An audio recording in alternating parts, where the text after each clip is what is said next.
Hello everyone, good evening. स्वागत है आप सभी का मेरे एक नए व्लॉग में। कैसे हो आप सभी? आई होप कि आप सब लोग अच्छे होंगे और हम भी यहाँ पे एकदम बढ़िया हैं। शाम के भी 5 बजे से अपना वीडियो मैं स्टार्ट कर रही हूँ और आज का वीडियो थोड़ा सा बड़ा है। मेरे पास ना काफ़ी बार कमेंट आते हैं कि दी आप थोड़ा सा वीडियो लंबी बनाया करो, क्योंकि वीडियो आप छोटी बनाते हो ना तो वो कब शुरू होती है कब ख़त्म होती है पता ही नहीं चलता। आप सब लोग इतना प्यार और सपोर्ट देते हो उसके लिए थैंक यू सो मच, और इतने प्यारे प्यारे कमेंट करते हो उसके लिए भी दिल से थैंक यू। आज की अपनी इस 18 मिनट की वीडियो में ना मैं आपको अपना पूरा इवनिंग रूटीन शेयर करूंगी कि शाम के टाइम पे मेरा रूटीन कैसा रहता है अपने दोनों बच्चों के साथ, स्पेशली गर्मियों के टाइम पे। तो बस आप सभी से एक छोटी सी रिक्वेस्ट है, अगर आप मेरे चैनल पे नए आते हो तो प्लीज़ चैनल को सब्सक्राइब कर लीजिए और अपनी फैमिली फ्रेंड्स के साथ मेरी वीडियोस को ज़्यादा से ज़्यादा शेयर कीजिए ताकि वो लोग भी मेरी वीडियोस को अपना ढेर सारा प्यार और सपोर्ट दे। बस आप सबका प्यार और सपोर्ट चाहिए ताकि मैं भी लाइफ में आगे बढ़ सकूं और कुछ बेटर कुछ अच्छा कर सकूं। साथ में अपना एक प्यारा सा कमेंट ज़रूर कीजिएगा, क्योंकि आपके कमेंट पढ़ के ना मुझे बहुत ज़्यादा अच्छा लगता है और वीडियो बनाने का मोटिवेशन मिलता है। कमेंट सेक्शन में हाइप का ऑप्शन आ रहा होगा तो प्लीज़ वीडियो को हाइप भी कर देना। साथ में बेल आइकन को भी क्लिक कर लेना ताकि मेरी जो भी वीडियो आए ना सबसे पहला नोटिफिकेशन आप तक पहुँचे। फिलहाल चलिए अब बढ़ते हैं वीडियो में आगे। शाम के 5 बजे से मैंने अपना वीडियो स्टार्ट किया है अभी और बच्चे मेरे सो रखे हैं। तो दुआ क्या है ना, आजकल क्या होता है कि वो पहले सो जाता है, फिर दिन में लंच करने के बाद जैसे मैं लेटती हूँ ना उसको फीड कराने के लिए तो वो उठ जाता है, फिर थोड़ी देर वो अपना खेलता है मस्ती करता है, फिर उसके बाद वो भी सो जाता है। और न्यू को तो मैं सुला ही देती हूँ क्योंकि बच्चों को दिन में थोड़ा सा नैप देना भी ज़रूरी है। डू का तो अभी ये है कि अब कभी उठता है कभी सोता है कभी खेलता है। अभी छोटे बच्चों का तो ऐसे ही रहता है, लेकिन निक्कू को भी मैं बीच में तो हो गया था इसका ना कि अपना खेलने पे ही लगी रहती थी, सोती नहीं थी दिन में। लेकिन अभी ना मैं फिर से उसको उसके रूटीन पे ला रही हूँ, दिन में एक बार मैं उसको ज़रूर सुलाती हूँ। क्या होता है ना कि वो भी मतलब मॉर्निंग में वो जल्दी उठ जाती है, मेरे साथ ही उठ जाती है वो जिस टाइम पे मैं उठती हूँ। तो फिर थोड़ा फिर अपना खेलती है, फिर बच्चे भी थक जाते हैं तो थोड़ा सा जो है ना बच्चों को भी रिलैक्स मिलना चाहिए। तो फिर इससे बच्चे ना चिड़चिड़े भी नहीं होते हैं, वरना फिर नींद पूरी ना होना तो बच्चे भी बहुत चिड़चिड़े हो जाते हैं। फ़िलहाल चलिए यहाँ पे अभी मैं भी रेडी हो चुकी हूँ। मैंने अपने बाल वगैरह बना लिए थे जब तक मेरे बच्चे सो रहे थे, फिर मैं अंदर आके मैंने इनको भी उठा दिया था। और डुगू तो उठ गया था, जैसे ही मैंने कैमरा ऑन किया था ना उस टाइम पे वो भी उठ गया था और देख रहा था कैमरे में अपने आप को। तो फिर जो है यहाँ पे दोनों का मैंने मुँह हाथ धुला लिया है। शाम के टाइम में मैं डुगू का मुँह हाथ धुलवा के उसको अच्छे से रेडी कर लेती हूँ और निक्कू भी अपना जो है मुँह हाथ धो के आ गई है तो वो भी रेडी हो जाती है। तो कभी अपने बालों में कंघी ऐसे कर लेते, अपने बालों को सुलझा लेती है और क्रीम पाउडर तो खुद से लगा लेती है, मतलब बिल्कुल रेडी हो जाती है वो। साथ में यहाँ पे डू को भी मैंने रेडी कर लिया और लगा लिया है काजल का टीका। मेरे पास कमेंट आया था कि दी आप ना इसके आईब्रो के ऊपर क्या लगाते हो। अभी नहीं आया था, मतलब कुछ टाइम पहले आया था कि इसके आईब्रो के ऊपर ना क्या हुआ है डुगू के, तो वहाँ पे मैं काजल का टीका लगाती हूँ तो इस वजह से ना वो ब्लैक ब्लैक लगता है। और फिर मैं उसमें ना ऊपर से पाउडर डाल देती हूँ। पाउडर से क्या होता है ना कि वो जो काजल होता है वो ना वो मिटता नहीं है जल्दी से, जब तक आप मिटाओगे नहीं पानी से ना तब तक वो मिटेगा भी नहीं। वरना क्या होता है हम नॉर्मली वैसे ही टीका लगाते हैं तो फैल जाता है, या फिर बच्चे कभी जैसे हाथ वाथ मारते हैं ना फेस पे आँख पे तो फिर वो मिट जाता है। तो से पाउडर डाल दो तो वो ठीक रहता है, सेट रहता है, मतलब वो मिटता नहीं है। फ़िलहाल चलिए यहाँ पे अभी मैंने डू को अभी रेडी कर लिया, उसको लेटा देते उसके गद्दे में। और मेरे पास ना कमेंट आया था कि दी आप ना उसके नीचे कंबल मत बिछाया करो। तो हाँ, कंबल तो मैं उसके नीचे नहीं बिछाती हूँ वैसे, लेकिन कभी कभार क्या होता है ना सारे गीले हो जाते हैं। और मेरे पास ना पिंक कलर के हैं 2, तो ये इसको मिले थे। तो क्या है कि वो कॉटन के हैं तो वो गर्म नहीं होते, तो मैं उसको नीचे बिछा देती हूँ प्लास्टिक डाल के ना। तो कंबल तो मैं उसको ऐसे रात को जो उसका पतला वाला ही है कभी कभी बिछा देती हूँ उसके नीचे, वरना मैं उसको उड़ा देती हूँ। जैसे रात को हम कूलर चलाते हैं ना तो फिर जैसे सुबह होती है ना फिर ठंडा ज़्यादा होने लग जाता है रूम, तो फिर मैं फिर सुबह के टाइम पे उसको उड़ाती हूँ। वरना रात को जैसे उसका कॉटन का एक पतला सा कंबल टाइप में है तो वो मैं उसको उड़ा के रखती हूँ।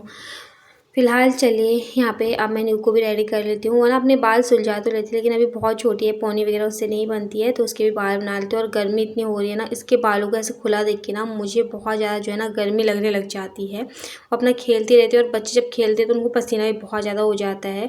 तो कभी कभी जो बहुत ज़्यादा इरिटेट हो जाती है ना तो बोल देती है कि मम्मा मेरे बाल बांध दो, या फिर जैसे चूड़ा भी बना के मैं उसके बाल भी बांध के रखती हूँ ना तो खेलती रहती, कभी लेटती है तो बाल वैसे भी खुल जाते हैं। तो मैंने थोड़ा सा ऑयल भी लगा लिया था, और वरना फिर इसके बाल ना बहुत ज़्यादा सिल्की है, तो ये जैसे इसके बालों में रबड़ वगैरह लगाना तो जल्दी से खुलने लग जाते हैं। तो फिर मैंने हल्का सा एक बूंद के करीब ऑयल ऐसे हाथ में लगा के ऐसे ही लगा लिया था उसके बालों पे, तो उसके बाल अभी सेट रहेंगे। यहाँ पे दोनों बच्चे मेरे रेडी हो चुके हैं और मैं भी रेडी हो गई हूँ। मेरा ये रहता है मेरे बच्चे रेडी हो जाए ना तो अपना तो चलो कोई बात नहीं, बाद में भी रेडी हो जाओ। मेन रहता है मेरा बच्चों का कि मेरे बच्चे अच्छे दिखने चाहिए, मेरे बच्चे अच्छे से रहने चाहिए।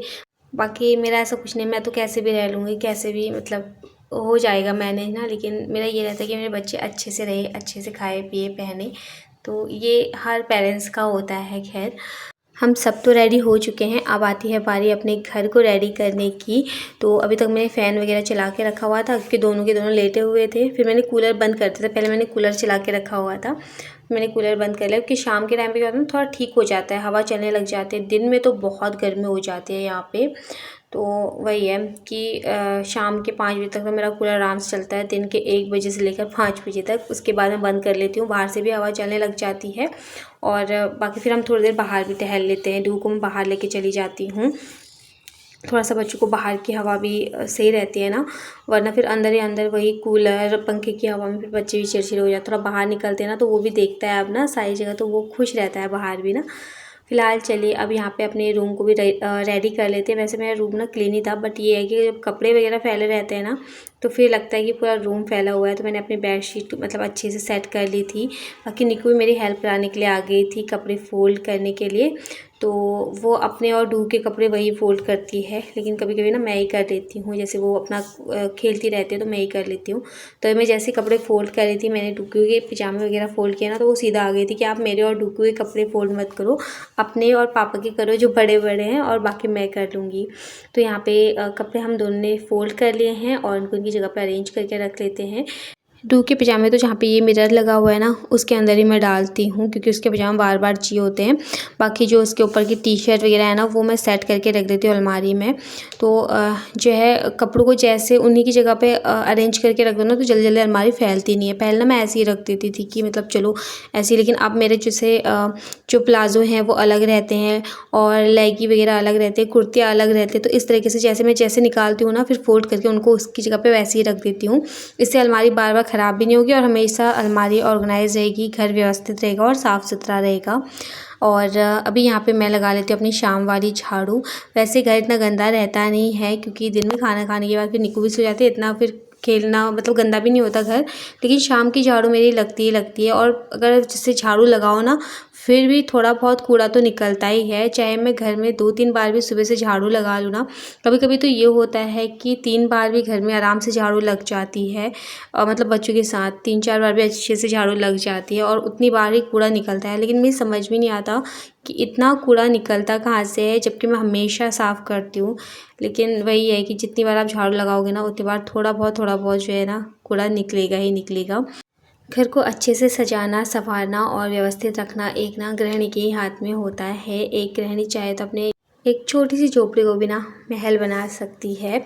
तो घर अपना हो या किराए का हमेशा साफ़ सुथरा व्यवस्थित रहना चाहिए बस। तो यहाँ पे पूरा घर भी मेरा नीट एंड क्लीन है। और दिन में जो है ना मैं खाना खाने के बाद तुरंत बर्तन धो लेती हूँ। ये तो मैंने अपना नियम बना ही लिया है कि नहीं, कभी कभी क्या होता है ना बहुत आलस आता है कि नहीं अभी खाना खा के ना रख दो बर्तन, शाम को धुल लेंगे, लेकिन ये आदत ना सबसे गंदी होती है।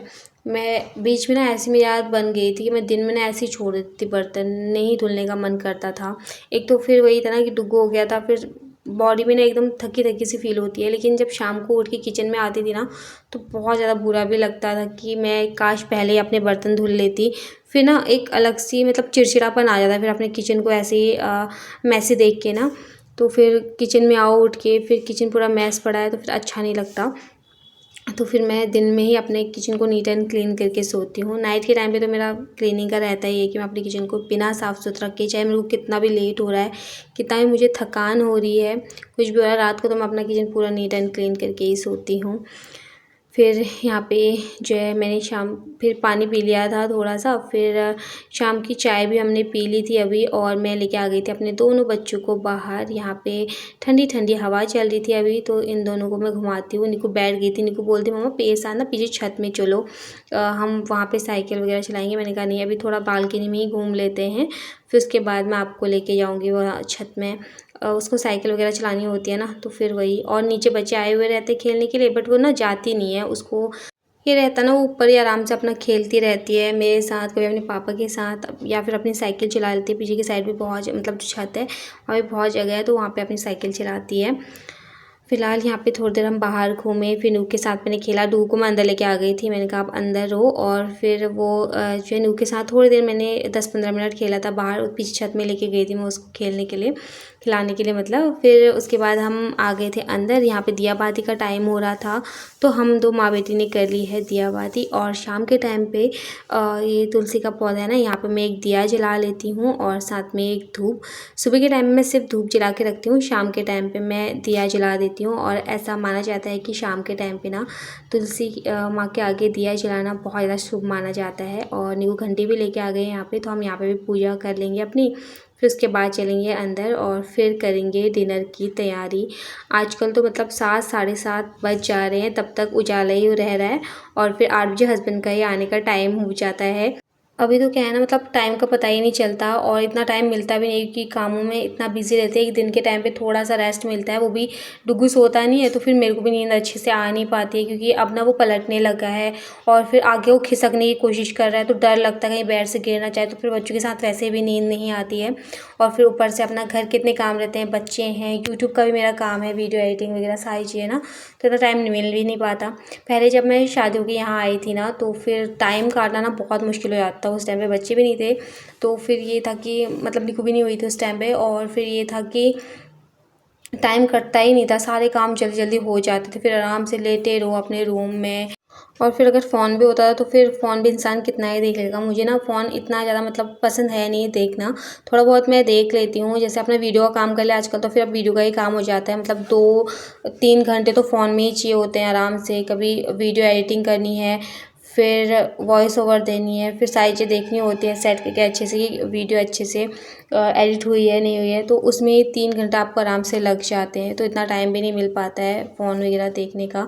बाकी और टाइम पे अपने घर के काम इतने सारे हो जाते हैं, और उस टाइम में मतलब इतना ज़्यादा नहीं देखती थी फ़ोन वगैरह ना।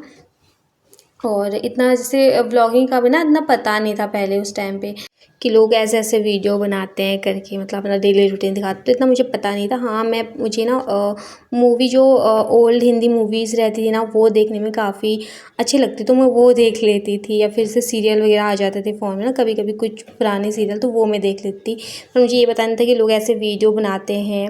तो फिर वीडियो इसका मुझे पता तब चला जब निक्कू हो गई थी, तो उसके बाद फिर मैंने देखा हाँ अच्छा लोग ब्लॉग बनाते हैं ऐसे ऐसे, तो देखने में काफ़ी अच्छा लगता था। फिर मैं ब्लॉग देखने लग गई थी लोग के, और उनको देख के ना मुझे भी बहुत अच्छा लगता था कि नहीं, मन करता था कि मैं भी ब्लॉग बनाऊँ। तो उस टाइम पे ना वीडियो के बारे में कुछ इतना ज़्यादा नॉलेज था भी नहीं मुझे, तो वही है कि धीरे धीरे करके सारी चीज़। और मेरे हस्बैंड को मतलब इन चीज़ों का ना काफ़ी ज़्यादा नॉलेज है, जैसे वीडियो एडिटिंग वगैरह ये सारा। उनका पहले एक चैनल भी था, तो उसमें वो कुमाऊनी सॉन्ग वगैरह डालते थे, तो उनको काफ़ी नॉलेज था इसके बारे में कि ऐसे ऐसे एडिटिंग होती है, ऐसे वीडियो बनती है।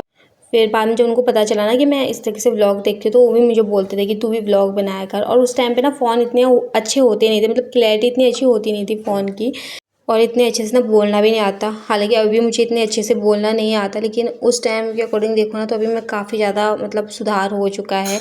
उस टाइम पे तो बोलना भी नहीं आता था कि कैसे बोलना है, क्या बोलना है। जब मैं वॉइस ओवर भी देती थी ना उस टाइम पे, तो क्या होता था कि मतलब समझ में नहीं आता था मैं क्या बोलूँ। अभी तो मेरे पास इतनी सारी बातें रहती, मैं इतनी सारी बातें बोल देती हूँ ना, लेकिन उस टाइम पर जैसे थोड़ा सा बातें करो फिर समझ में नहीं आता कि क्या ही बातें करूँ, अब मैं इसमें क्या ही वॉइस ओवर दूँ अपनी करके ना। तो वही है, मतलब वो टाइम भी ना काफ़ी अच्छा था। मतलब जो टाइम बीत जाता है ना, वही टाइम अच्छा होता है सच में। अभी ये टाइम में ऐसा लग रहा है कि बहुत ज़्यादा कि नहीं ऐसा टाइम है, वो पहले टाइम अच्छा था। लेकिन जब ये टाइम के बाद दूसरा टाइम आएगा ना, तो फिर हम इस टाइम को याद करके बहुत ज़्यादा मतलब इमोशनल हो जाएंगे, या फिर खुश रहेंगे कि ऐसे टाइम भी हुआ था ना, मतलब ऐसे ऐसे टाइम में भी हम रहे। तो सारी चीज़ें। और ये ना यूट्यूब में एक मेमोरी बन के रह जाती है। जैसे हम वीडियो बनाते हैं कि हम हर चीज़ अपना ना महसूस कर सकते हैं। जब बाद में अपनी वीडियो देखेंगे ना कि हमने ऐसे-ऐसे स्ट्रगल किया था, ये सारी चीज़ें हमने फेस करी थी लाइफ़ में। तो ये चीज़ें देखिए ना काफ़ी मतलब अच्छा भी लगेगा और बाकी हम इमोशनल भी होंगे कुछ चीज़ों में। मतलब कुछ-कुछ वीडियो ऐसी होती है ना, जैसे मैं अपनी पुरानी वीडियोज़ देखती हूँ, तो उसमें ना मैं बहुत ज़्यादा इमोशनल भी हो जाती हूँ कुछ वीडियोज़ को देख के ना कि पहले कैसा था और अभी थोड़ा-सा इम्प्रूवमेंट हुआ है। बहुत सारी चीज़ें हमने अभी कर ली हैं, मतलब जोड़ ली हैं छोटी-छोटी चीज़ें अपने घर के लिए। पहले कुछ नहीं था लेकिन अभी मतलब हमने ना एकदम ज़ीरो से शुरुआत करी है हर चीज़ की। तो फिर सारी चीज़ें ना अभी हम धीरे-धीरे कर रहे हैं। अभी तो इतना कुछ भी नहीं है हमारे पास, लेकिन धीरे-धीरे हम कोशिश कर रहे हैं छोटी-छोटी चीज़ों से, ये भी ले लें, हम वो भी ले लें। तो फिर आगे चल के हम और जब और इम्प्रूवमेंट आएगा ना, तो फिर हम इन चीज़ों को देख के और भी ज़्यादा अच्छा लगेगा, क्योंकि जब पहले से हम थोड़ा-सा बेटर होते हैं ना, तो वो चीज़ देखने में काफ़ी अच्छी लगती है। बाकी हमारा काम है मेहनत करना और फल देना ना देना वो भगवान के हाथ में है। और ऐसा भी बोलते हैं कि सब्र का फल मीठा होता है, जितना आप सब्र करोगे उतना ही आपको मीठा फल मिलेगा। तो जाने वो फल कब मिलेगा, बट हम सब्र कर रहे हैं और अपनी तरफ से पूरी कोशिश और मेहनत कर रहे हैं।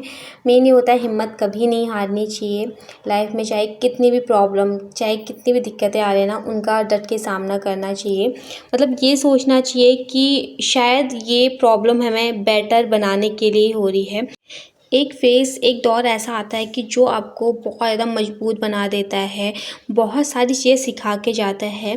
जैसे कि पहले ना मुझे कुछ भी नहीं पता था, बट हाँ, लाइफ में जैसे-जैसे हम चीज़ें देखते हैं, अपने साथ जो चीज़ें होती हैं ना, हम जो अपने साथ होती है ना, उन्हीं चीज़ों को फ़ील करके ना उन चीज़ों को सीखते हैं आगे। तो मुझे खुद में काफ़ी इम्प्रूवमेंट लगा है, मतलब इन 7 सालों में। अब मेरी जो है ना शादी को 7 साल कंप्लीट हो जाएंगे इस जून में। 21 जून को हमारी एनिवर्सरी है, मैंने एडवांस में बता दिया आपको। तो मतलब 7 साल कंप्लीट हो जाएंगे, तो मैंने इन 7 सालों में ना बहुत सारी चीज़ें सीख ली हैं। तो वक्त और हालात आपको सारी चीज़ें सिखा देते हैं।